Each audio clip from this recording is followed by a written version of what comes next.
गुरुजी हमारे हैं, बाकी भी जो इसके नॉलेज हैं वो ज़रूर बोलें।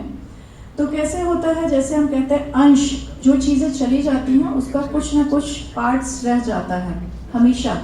हम जब अस्थि जो होती है विसर्जन करते हैं तो जब शरीर जलता है तो उसकी अस्थियां बच जाती हैं, इसीलिए उसे हम कहते हैं अंश। तो जो भी पितृ हमारे इस दुनिया से गए हुए हैं तो उनके जाने के बाद भी उनके जो अंश हमने, क्योंकि उनकी चीज़ें ली हुई हैं, उनसे पैदा हुए हैं, उनकी ज़मीन, उनकी चीज़ें अगर आप डेप्थ में जाके देखेंगे तो हमारे पास रह जाती हैं। उसी तरह उनका जो अंश है वो पितरों का हमारे पास रहता है। तो हम जो भी करते हैं, जैसा हमारे पितरों ने करके गए हैं, अच्छा या बुरा, उसका हमने लिया है तो उनके लिए तर्पण करना हमारा फर्ज और हमारे आने वाली पीढ़ियों का है, जिससे हम सबके लिए अच्छा होता है। बाकी इस पे डिटेल में कल गुरुजी बात करने वाले हैं। अब मैं एक बात कहूँगी शनि के ऊपर। शनिदेव 2 मिनट बात करूँगी, बाकी विद्वान करें। आप लोग सब विद्वान हैं तो अपनी कुंडली में ज़रूर देखिएगा। जो मेरा एक्सपीरियंस है, बहुत सारे ऐसे लोग हैं जो ज़मीन नहीं ले पाते, मकान नहीं बना पाते हैं, या बनाते भी हैं तो उसका सुख नहीं ले पाते। अगर आपकी कुंडली में आप अपना 4th हाउस, जो चौथा भाव है, देखें, वहाँ अगर शनि बैठा है तो ऐसे लोग या तो माता के सुख उनको कम मिलता है या उनका बचपन काफ़ी गरीबी में या तकलीफ़ों में गुजरता है। साथ ही साथ मकान जल्दी नहीं बना पाते हैं, और अगर बना लें तो किसी कारणवश या तो वो मकान उनका बिक जाता है, किश्त है, EMI है, तो भरने में दिक्कत ज़रूर आती है। क्योंकि चौथा भाव सुख का भी होता है, माता का होता है, तो कहीं ना कहीं हमारी जो सुख सुविधाओं की चीज़ें हैं शनि उसमें डिस्टर्ब ज़रूर करता है। तो आप अपनी कुंडली देख लीजिएगा। दूसरा, अगर आपके दूसरे भाव में भी शनिदेव हैं तो आप देखेंगे ऐसे लोग बोलेंगे सत्य, लेकिन थोड़ा सा कड़वा बोलते हैं, लोगों को सुनने में थोड़ी सी दिक्कत आती है और उन्हें लगता है कि चीज़ें सही नहीं हो रही हैं।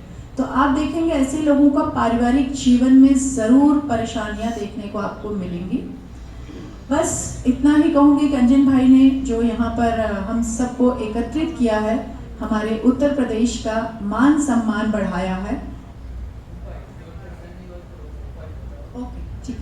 तो अगर हमारा चौथे में शनि है, इन्होंने बोला कि उपाय बताएं जिनके इस तरह की परेशानियां आ रही हैं।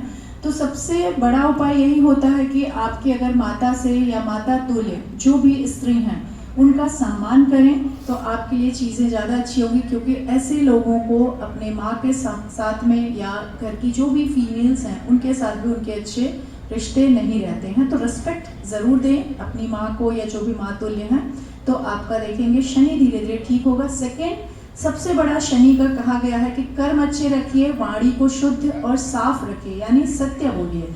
क्योंकि आज जैसे यहाँ पर एक विद्वान ने कहा था कि यस, आज सब ज्योतिष बनने चल दिए हैं PhD का और अवार्ड लेकर के, तो ऐसा नहीं होता है कि हम 10 दिन में, 15 दिन में या 2 महीने में कोई भी ज्योतिष बनता है।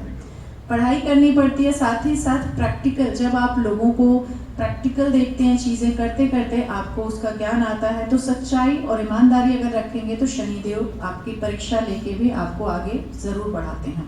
तो मेरा मानना है कि कर्म सिद्धांत और कर्म पथ सबसे ज़्यादा ज़रूरी है। लास्ट में शुक्रिया अदा करना चाहूँगी अंजन भाई जी का, जिनसे मैं पहली बार यहाँ मुलाकात हुई है उत्तर प्रदेश में। मैं क्योंकि उत्तर प्रदेश से बिलोंग करती हूँ तो मैं बहुत ज़्यादा खुश हूँ कि हमारे देश में ये चीज़ें शुरू हुई हैं और अच्छे से। तो आगे इसी तरह बढ़ाइए ताकि हमारे उत्तर प्रदेश का नाम आगे बढ़ता रहे।